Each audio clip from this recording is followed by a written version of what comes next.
All right, look, we've gotten to this point where we're talking 1-5. We're talking Bryce is back in. Like, just over the past 24 hours, there's been a lot of situations going on with the Carolina Panthers, but it's still making, I think there's still more questions than there's answers right now for this team. I mean, yeah, I think it's interesting. Obviously, big news is that Bryce Young is going to be the starter, and Andy Dalton, which, given a little news plug here, we had that as our top story. Andy Dalton was in a car accident, and then very next day he's got a sprained thumb and no longer going to be the starter for this week against the Broncos. It's interesting because a sprained thumb. It's early in the week. Yeah. And they're already saying Bryce is going to be the starter, and they're going to evaluate him day by day. Yeah. That reading in between the lines there, that just tells me I think that they were looking for a way to get Bryce back on the field because clearly the Andy Dalton experiment is not working anymore. Yeah. It was fun while it lasted. Well, I guess it was fun for 1 week, and it didn't really last. But. And maybe it was kind of like you said, the excuse that they needed. You know, it was kind of that thing where it's like, well, there's no blame on me. It didn't, it was just natural occurrences, things happen, and bing, bang, boom. So and this way they can go back, and if the Bryce Young thing doesn't work again, they can go back and say, well, Andy was already going to be the starter. He was our starter. Yeah. You don't want to lose your job because of injury. That's right. Therefore, we're going to go back to Andy. I mean, that just to me makes the most sense. It just does. I do not believe wholeheartedly that this is the reason for it. A sprained thumb on a Wednesday, Tuesday into Wednesday. That seems. Yeah, we definitely suspect. we definitely got a lot to talk about, but I do want to welcome you guys into the Keep Prowling podcast. I got my guy Gary Brode, WCC News at 10. In case you Thanks need, for having me, like you said, you get a little news plug. Got to, man. So you can catch him on the airwaves every single Monday through Friday, 10 o'clock to 11. A couple of Saturdays and Sundays every so often. Just every so often. Just a one time for me, yeah. But that'll be just Monday through Friday. Awesome. But hey, check out the weekends too. Marvin and Casey do a great job. Yeah, you all do a great job. But let's jump into it, because we just kind of started it out, and I want to jump back into it with the Bryce Young situation, because even before all this happened, y'all, you all that have been listening, watching, tuning in every week have understood my point of view on it. I'm curious to hear your point of view on it. So let's say, hypothetically, the Andy Dalton situation does not happen this week. So we're talking in complete hypotheticals. Sure. As in he didn't get hurt. Yeah. Okay. What do you think that it was time to go back to Bryce Young? Well, I don't think it was ever time to get away from Bryce Young. I did not see. I got the reason behind it in the sense of you need to keep your fan base happy for a little while, because clearly they're not happy, and the product on the field was awful. But as far as a franchise, and if you're actually looking for the future, not the present, Andy Dalton did not really give you anything. So going to him was really just a Band-Aid on a bullet hole. I would have preferred to see if Bryce Young could heal himself and see if he could be the franchise quarterback, because he gave up so much. Look, I did not think that even after they beat the Raiders, I did not think that they were going to come in and win 6, 7, 8 games. I told you, I think before the season, I thought 3 was reasonable and 5 was the high end. It's looking a little closer to that. Looks like 3.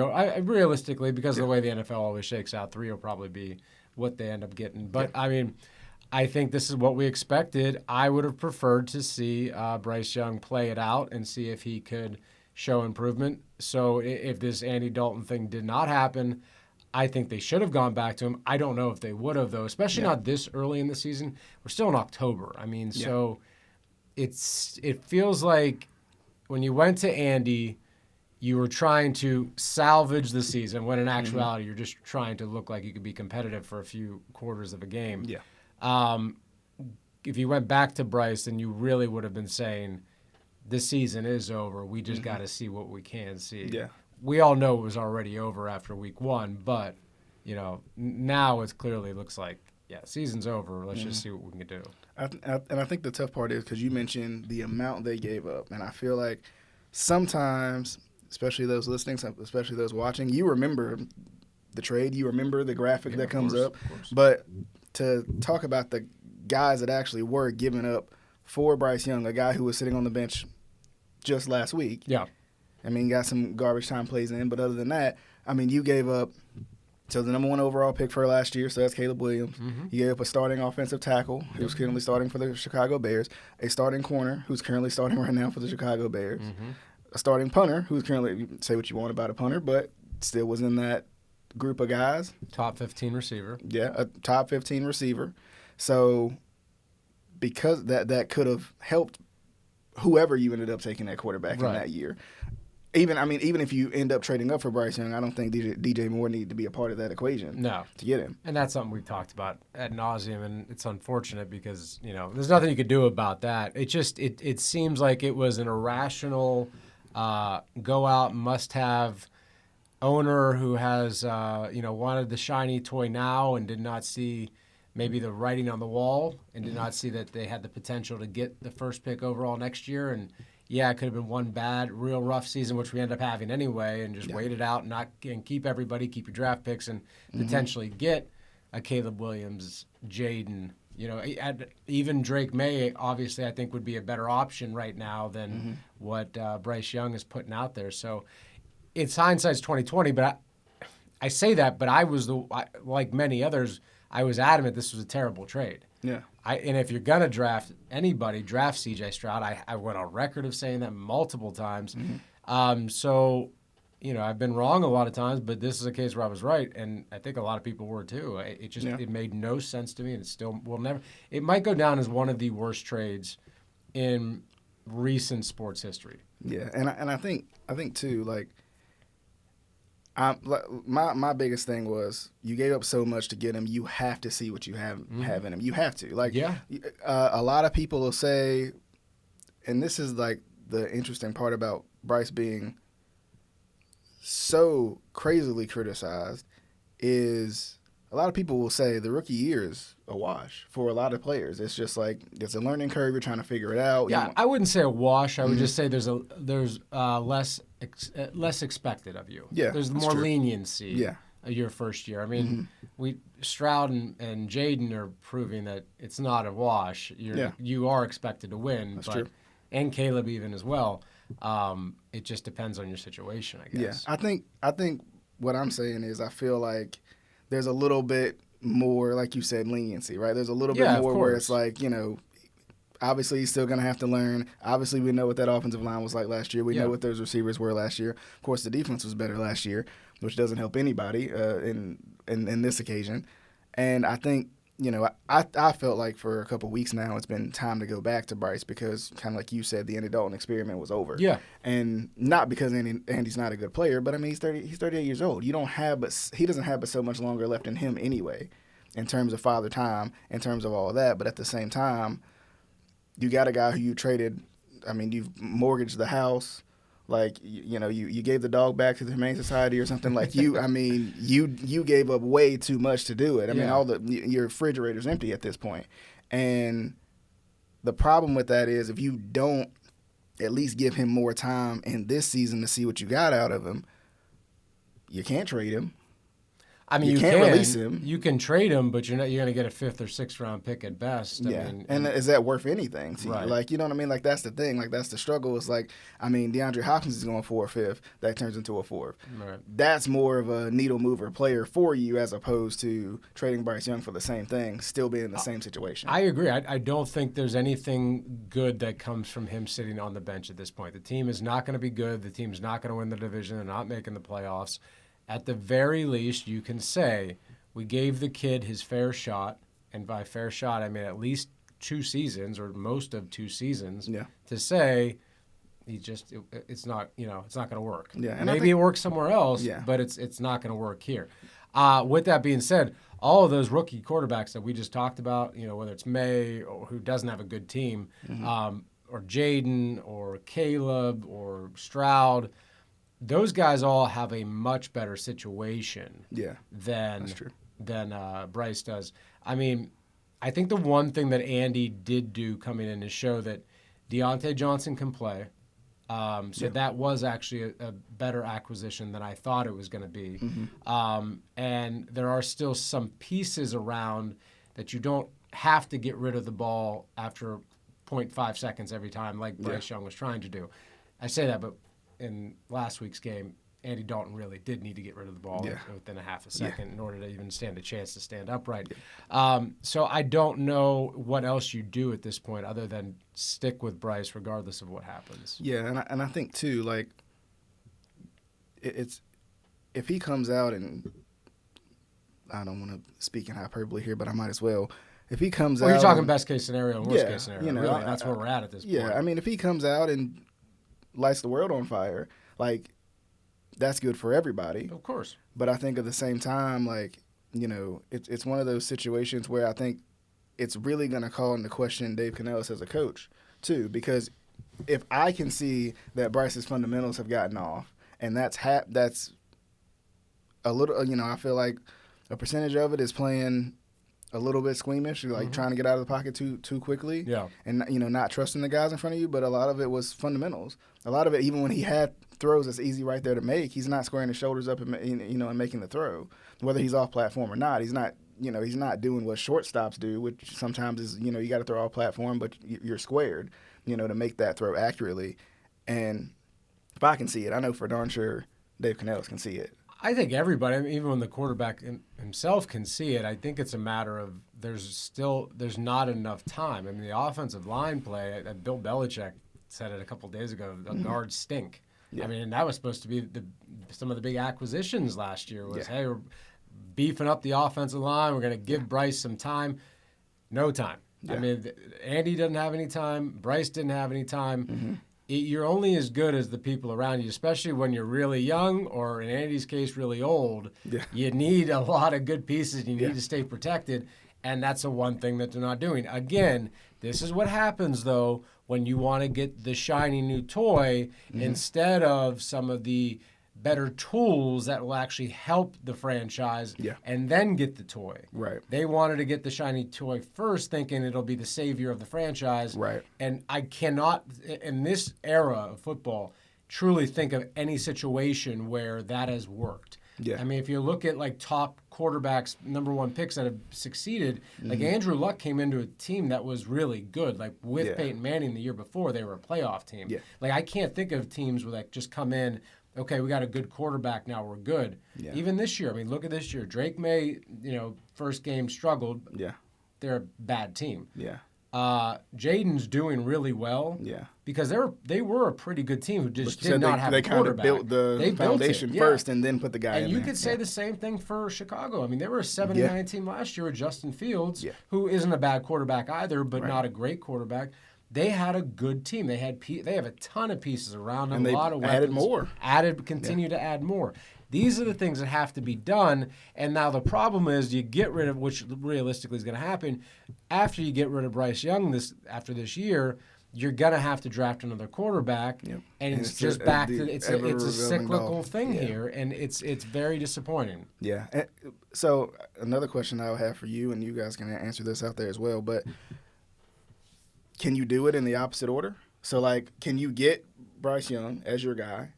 And, you know, obviously he has to prove it at this point. But can you place Bryce Young here in the center as your guy?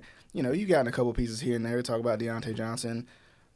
I like Jonathan Brooks. He's coming back in probably a week or two. Yeah, I mean, Chuba's played well. Chuba's played really well. I think, you know, there's pieces, but not household name pieces, not game changer. I mean, I think Brooks has potential, maybe not this year, but maybe next year to be a game changer. I do believe that. I mean, can you build it out of order? Can you get your shiny toy and then finally put some other toys around it? Or is this the island of the misfit toys at this point? The issue with that is you probably destroyed his confidence. Yeah, I agree with that. What his confidence, you know, if he can keep the same confidence level he had before he started 2 years ago, maybe it's possible, I guess. But, I mean, there's not a lot of quarterbacks who make that significant of a jump other than, like, Josh Allen from year 2 to year 3. That doesn't happen. Like, usually teams are ready to give up on a Sam Darnold, Zach Wilson's.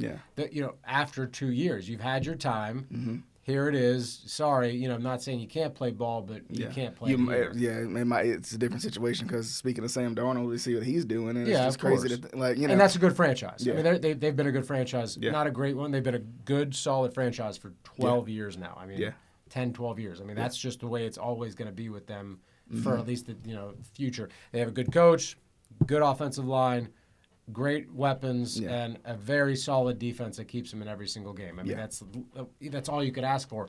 Any decent quarterback is going to succeed in that system. I think so too, and I think that's the thing. Like, this also goes back to Dave Canales as a coach, and his ability to grow into that that mold. It's also on him to make things a little easier for Bryce too. Like, don't have Bryce sitting behind the offensive line nervous. Get the ball out of his hands a little bit quicker, and run some screens, run some drive starter type plays to get him going early. But you can only do that so often, and teams are probably, knowing how inept that this offense is probably looking for that a lot. If you continue to go to that well, it'll be dry real quick. Yeah. I am not comparing. I coached football early on in my life, but it was high school, middle school, kids. Yeah. I can tell you that there was times when you're saying do it this way because this is what's going to happen. Yeah. Okay, coach. And then exactly what I said would happen happened. Yeah. And then they didn't do what I told them to do. Right. Sometimes you can only do so much as a coach. Yeah. I'm not saying Canales is that guy, right. the Belichick or someone of that caliber, but I'm saying I don't know. He might be doing his job, and Bryce is not effective enough to do his. Yeah, because I feel like Bryce has not been hitting guys over the middle of the field at all. He's making things more, typically as a young quarterback, we've talked about this just on the show. Even last year we talked about kind of having, that's why they brought in Hayden Hurst to have that security blanket, right? Yeah. That's why you draft Jatavion Sanders to have that security blanket. But if Bryce isn't hitting those guys for, it could be because of his stature or whatever, he can't see him, whatever that may be. Andy was hitting those, right? Like, Andy was hitting Deontay Johnson over the middle of the field, and all he had to do was walk away and let him use his speed to do what he needed to do. Same thing with Xavier Legette.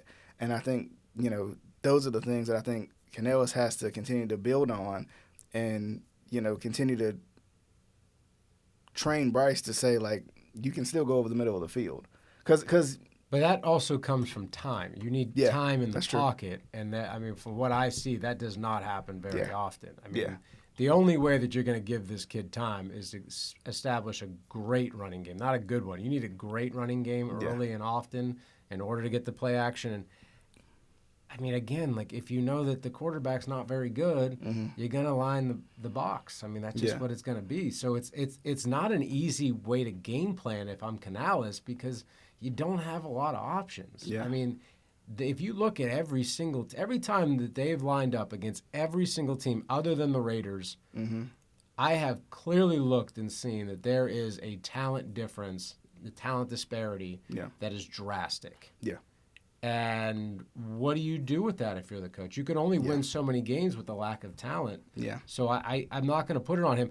I say that, but this time last year, Frank Reich was in the exact same situation. I think they had one less win, but he was on the chopping block and was fired, a week from now? 2 weeks from now? Like, it wasn't. And that's got to be tough as a coach to always be feeling like you're looking over your shoulder if you don't make the right move. I will say realistically, Canales is going to get at least one more year because we've seen what this turnover is doing. Yeah. It ain't working. Right. So you got to at least give a coach and maybe coach quarterback 2 years to get their stuff together and see if it could work out.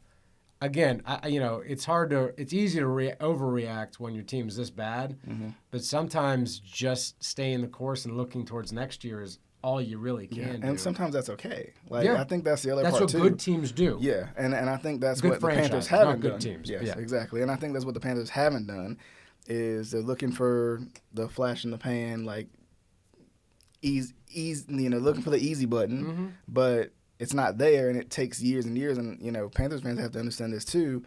When you are at least a questionable organization at this point, probably even borderline bad, you have to be a little bit patient. Sure. There has to be a little bit of patience there, and that starts with ownership. But I think the other thing, too, is how bad this defense is. I don't think anybody could expect how bad this defense has been. I could have. I mean, last year the defense was semi what kept them in games, but the way that teams are outscoring this defense, I mean, the offense would have to be perfect, and they're nowhere near. But let's look at, this season compared to last. Trade Burns, starting defensive tackle, or your best defensive lineman goes down in week 2? Yeah. Starting linebacker goes down. I mean, that right there, that's enough to be like, okay, what are you gonna like? What's yeah, that's true. That's not a lot of options. I mean, plus, if a team is if your offense is going 3 and out over and over, they're gonna start giving up points. It's just a matter of time.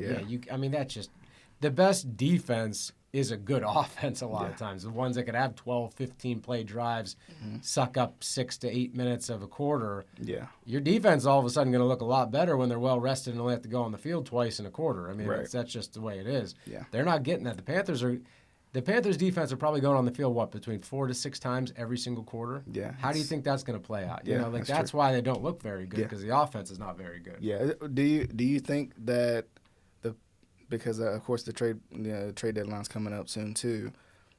I have not heard a lot of guys that the Panthers should trade for. I've heard potentially the Panthers trading away people to once again stockpile picks and hopefully rebuild. I guess would be the thought. But I don't even know who would be wanted. Similar to what you just said, the only thing I can think of would be to trade for a really good running back. That's the only thing. Trade for a really good. Yeah. No. You're not. No. You're not trading. You're not trading for anyone right now. Yeah, I would agree. You wouldn't trade. You wouldn't be able to. But I'm saying, who are you trying ideally to trade away? I've heard Deontay Johnson. Because he's probably one of the more talented guys that you could get a lot. You possibly could get a lot back for. What are you going to get back for? Devontae Adams just went for a 4th-round pick. Yeah, I don't agree with it either. But no, I mean, if you want to clear space, that's fine. I got no problem with that. You're not doing it for the sake of draft capital. You're doing it for the sake of clearing cap space for the next couple of years. But again, you also don't want to set a precedent for free agents of, hey, we just signed this, our big free agent superstar, not superstar, but star, which was the big name signing of the year for the Panthers, and we shipped him out after 7 weeks. Yeah. That doesn't look very good for next year when you're trying to bring in the next free agent superstar. That's true. So, no, I mean, I wouldn't do anything like that. I mean, truly, like maybe a Mingo who was drafted last year and he's not working out, maybe somebody wants to take a shot on him. Other than that, I don't know if there's anyone truly on the Panthers roster that would be worthy of anything over like a 4th-round pick. And because I think Deontay Johnson has been asked about it in terms of by reporters, I guess. That's trying to. They're trying to create a story, yeah, and then that's come on. I mean, I guess the other one that I've seen, like just this is just rumors and hearsay, was Chuba. But I don't know why you get rid of Chuba when he's your best rusher. I mean, the only reason I can justify that one is if you got Brooks coming in, you want to see what he's going to do. He's going to get the bulk of the carries. You still have Miles Sanders as a okay backup. That's but again with Chuba, you're going to get a 5th-round pick, right? 6th-rounder realistically. I mean, you're not getting a 3rd-round pick for Chuba Hubbard. Yeah, not for a guy who's probably not going to start on any other team next year. Mm-hmm. He works in this system because the team is terrible and there's not a lot of options. Yeah. Is Chuba Hubbard a starting running back on 25 other teams in the league? Probably not. Yeah, that's true. That's true. So this week the Panthers play Denver, and I mean, how are you feeling? I think you remember this time, beginning of the year when we did this. We talked about the wins, and I said 3. 5 would be best case scenario. Yeah. And I said the 5 would have to come from this game and the game prior, and the reason being is you're getting rookie quarterbacks early on in the season because the longer it goes and the more momentum and the better they look, usually it's harder to beat them then.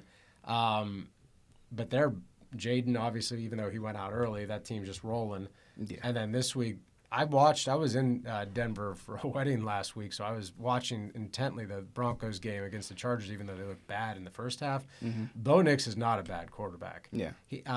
They know what they're doing. So I think that's going to be probably another 20-point loss. I mean, maybe a 15-point loss because they play a little more conservative offense than the Commanders. But giving up all these 30-point games, I mean, it's got to be weighing so much on the team overall. Certainly it's weighing on us as the fans. Yeah, I definitely agree. I think I agree that it's weighing on us. I don't agree that I think it'll be a big win for the Broncos. I think the Panthers could win this game, but I think, kind of like you said, they're going to have to slow it down. Like, I mean, they're going to have to slow down an offense, and that's the hard part. I think that's going to change how they call their plays. Is like they're going to have to play time possession game as opposed to, like the world on fire offensively. Does Bryce Young change your opinion of that game now that he's starting compared to Dalton? Did you feel better about their chances with Dalton as the quarterback? I mean, I think because I did. I mean, I think Dalton gives them a better chance to win, but not significantly better. Yeah, I think so too. I think Bryce would have to prove a lot of people wrong per se in this game, and this is sometimes when your back is against the wall, that's the best moment to prove it. But I feel like going into this game, I would have felt like Andy would have been the better option, because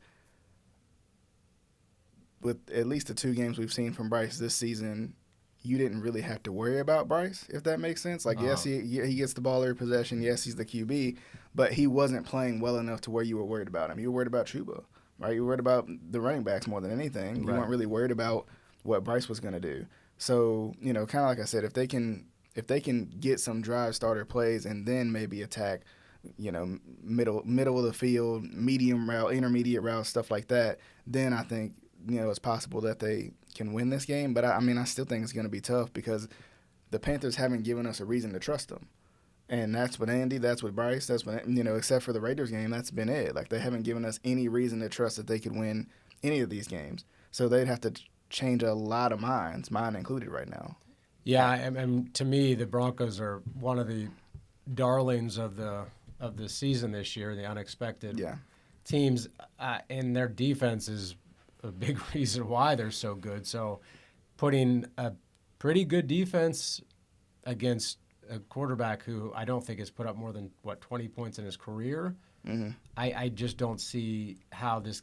To me, this game screams 23-24 to 6 or 13, depending on if there's a backdoor meaningless touchdown at the end of the game by Chuba. Mm-hmm. I just don't see how this team could possibly beat the Broncos. Or, quite frankly, and I mean this honestly, I don't see how they could beat anybody else on their roster, on that schedule, other than maybe the Saints without Carr. That's the only way. Like, it has to be a situation where some team is on a backup, on their backup, and the team wasn't very good to begin with. That's the only case I can think of. And the problem with the Saints is they have talent all over the friggin' place. So even with Spencer Rattler, they're still ridiculously talented for a defense that... You're right, but not as much. With Shaheed out for the season, Olave's missing games. Yeah. Kamara is great, but he's really fizzled since Carr's been out. Mm-hmm. So I don't know if how great their talent. Taysom Hill's missed several games now. Yeah. I don't know how great their talent is right now. A lot of injuries. Week 1, they had talent. Week 7, week 8, week 6. I don't think that they. That's why I think that is a potentially winnable game if Carr's out. Yeah.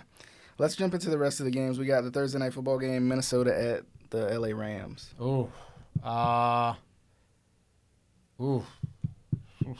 Minnesota lost their first game last week, but it was, down to the wire. I'm going to take the Rams in this one. Okay. I certainly would take whatever the points were, but I'm going to take the Rams even without the points. Do this straight up. Okay. I think Minnesota wins this game. I think they bounce back. I don't know what it is, and maybe it's kind of like you said, they're a good organization, so that helps a little bit, but I don't know what it is, but, Sam Darnold looking the way that he looks. Yeah. I don't think he's looked as good since college. And Minnesota's a better team. I like the fact that Cooper Kupp's back. I want to see how that looks. Stafford's still a better quarterback than with Sam Darnold, and they're at home. It's a short week. The Vikings, because they lost, sometimes people think that that's a motivator. Mm-hmm. But sometimes when you lose your first game, it's a downward spiral waiting to happen. Yeah, there can be a few losses in a row. You start to think you're invincible, and then all of a sudden, it's like, okay, well, maybe we stink. And is it that Josh Dobbs effect? Because remember a couple years ago with Minnesota, Minnesota specifically, actually, it was, Josh Dobbs came in, he played well, and then, he kind of just ran into that backup quarterback wall almost. Well, and I still think that the Vikings will win 9-10 games this year. I'm just saying that every team has to lose 7. Yeah. 5. Most playoff teams are going to lose about 6 or 7 games. Mm-hmm. This seems like one of those that you could be like, oh, I'm surprised that the Rams beat them when you look back at the end of the year. But Yeah. I could see this because, again, short week, Rams at home, Cup back. There's just a lot of factors that I like. So I'm going to take the Rams. Okay. Baltimore or Cleveland? Oh, Baltimore. I think, I guess we can officially rule out the Deshaun Watson thing because he's hurt. But I think the Deshaun Watson era is done. I think that was the end of it. Yeah. This game will be closer than it would be if Watson was playing. Because this game is usually, and has been, in fact, last year, Cleveland beat Baltimore. Yeah. This will be a closer game, but Baltimore is just playing really well. I like, even though it's a short week, I think this will be, a 7-point, 6-point game. But I think, it'll be a close game, but it'll be Baltimore. And I think the difference, too, with Baltimore, there's a couple of them with the receivers playing much better, but also I think having Derrick Henry is almost an underrated move for Baltimore in the way they play football. Of course, it is the biggest, most important acquisition for any team this year. Yeah, I agree. I can comfortably say that, and I would challenge anyone who would say differently. I agree because, I think everybody knows Baltimore is probably the most run-heavy team in the league. 100%. And they're probably the most run-heavy organization in the league just from their years. And it's like to bring a guy who's a future Hall of Famer who he's a volume guy. It doesn't, it's crazy how every time they show the graphic of how he's underperforming, there's a big run coming right after it. And, I think because of that, I think it's going to be hard to beat this team. Yeah. And of course, Cleveland's defense is good enough to slow some guys down. Very good. Yeah. That's another part of it too. But everything that they're trying to do to stop Baltimore, they seem to have an answer for it, and I think that's another part of it too. The one thing I'll leave you with this game, and why this is such a great pickup for them. We might think, it's 80 degrees here in the Carolinas right now. Mm-hmm. It's already starting to get really cold up north. The Clevelands, the Pittsburghs, even a little further, a little more south, to Baltimore. It's starting to get a little colder already. Yeah. Derrick Henry makes his money and earns his money in November and December, especially as teams don't want to tackle a 240-pound running back coming downhill. Yeah. They want to make that business decision to step away. And the Ravens have for years now, especially in December and late November, have made a living on winning ugly, 13-10, 16-12, 13, that kind of game where both teams aren't scoring in the 20s. Mm-hmm. And what do you do in those games? You're running the football. Yeah. This is why it's so perfect. Derrick Henry was the perfect pickup for them. Yeah. They truly could be in the Super Bowl this year because of Derrick Henry. It will not be because of Lamar Jackson because he's playing the way that Lamar always does. Mm-hmm. But it'll be because Derrick Henry has a couple of monster games, I think, in the playoffs. Of course, with a running back, especially of his age, will he stay healthy? Yeah, I think the combination of the two is the most dangerous one. Yeah. Even in the playoffs as well, because this has been one of those teams that, when they got down last week, they get down and they get a little nervous. Yep. But, when you can lean on what and, they're a little bit more veteran-led than they were previously, I think that helps too. So, Tennessee at Detroit. Detroit. Okay, that's I think Tennessee just traded Hopkins. They're wrapping up their season here. It is what it is there.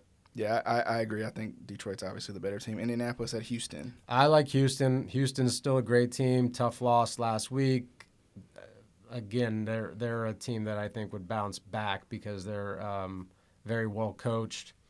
Don't like Anthony Richardson. I don't even know if he's playing actually. If Flacco's playing, he played last week. Okay. Yeah. So I'm not a fan, and I think Houston should win. The Houston Colts games though are always very close. They are. Yeah. Regardless of the record, they're all, for whatever reason, they're always close. Yeah. They really put some importance into divisional matchups. And I don't know why, but the AFC South, I feel like it's that division is always the one that it doesn't matter what the records are. Of all of the different divisions, is that. I mean, I think, and speaking of, I think Jacksonville is going to sneak up a win on one of the better teams in the division, considering they're horrible right now. Mm-hmm. But I think Houston wins this game at home. Then we got Green Bay at Jacksonville. Speaking of, I think Green Bay mops the floor with them. I mean, Jacksonville was terrible, and I can't even explain why.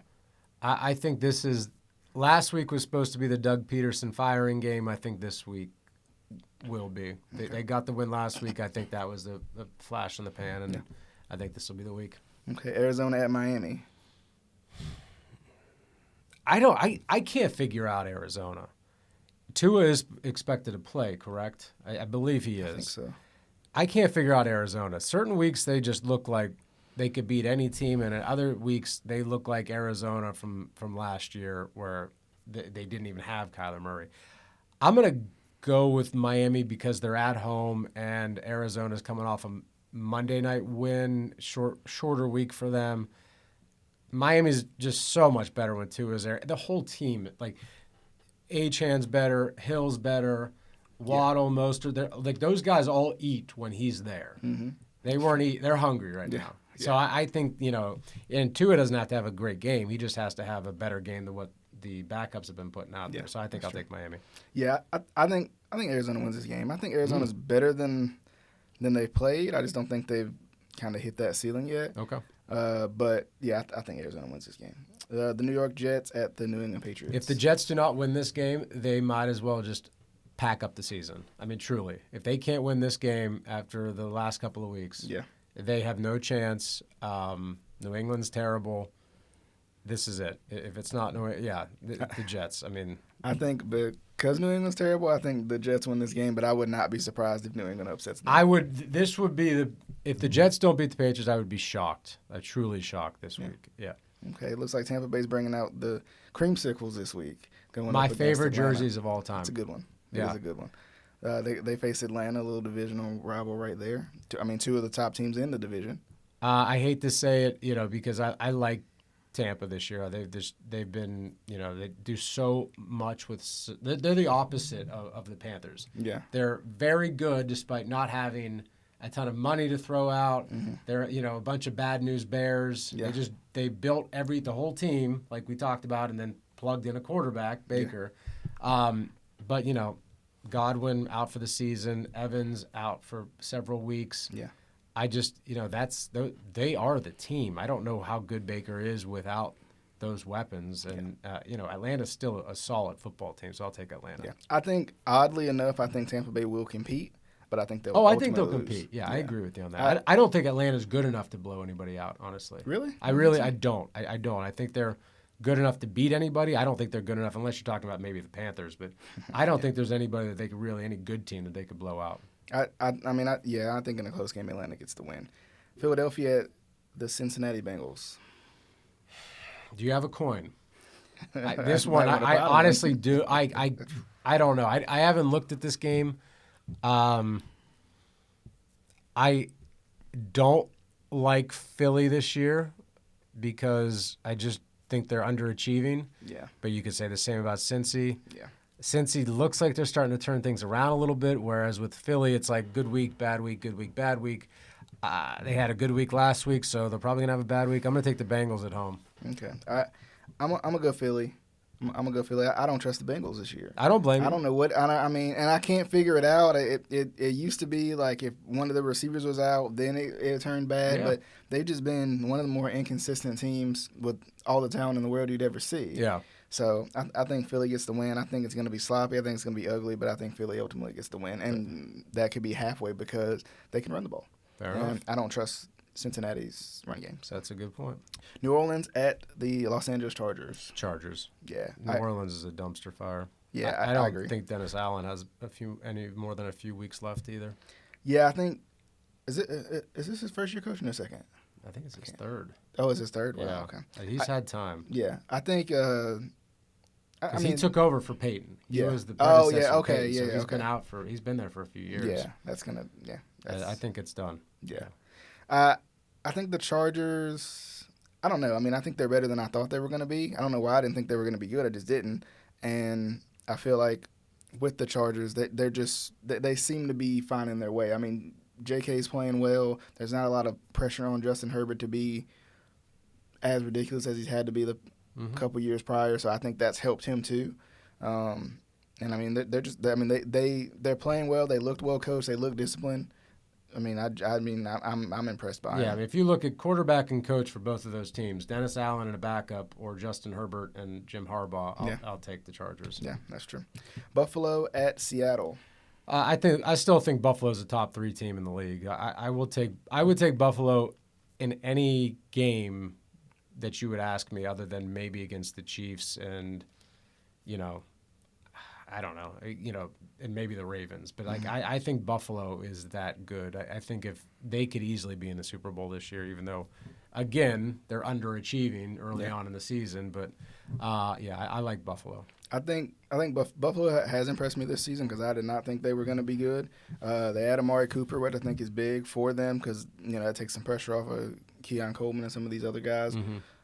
And I mean, but I think they're going into a tough environment and a tough defense in Seattle, and I think Seattle, by hook or by crook, gets the win. Okay. Chicago at Washington. Ooh, that's a fun matchup, especially if Jaden Daniels plays this week. I don't know if Jaden Daniels is playing. Bears coming off the bye, but they're on the road.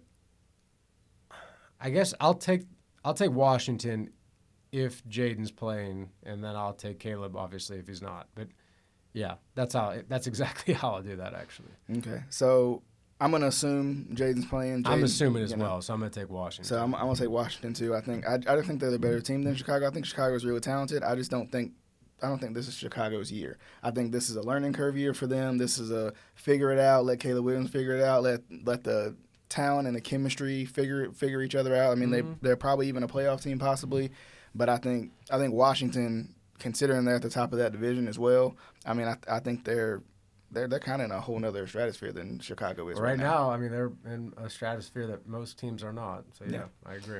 Kansas City at Vegas. This is one of those weird games Vegas would sneak out and win. You don't think so? No.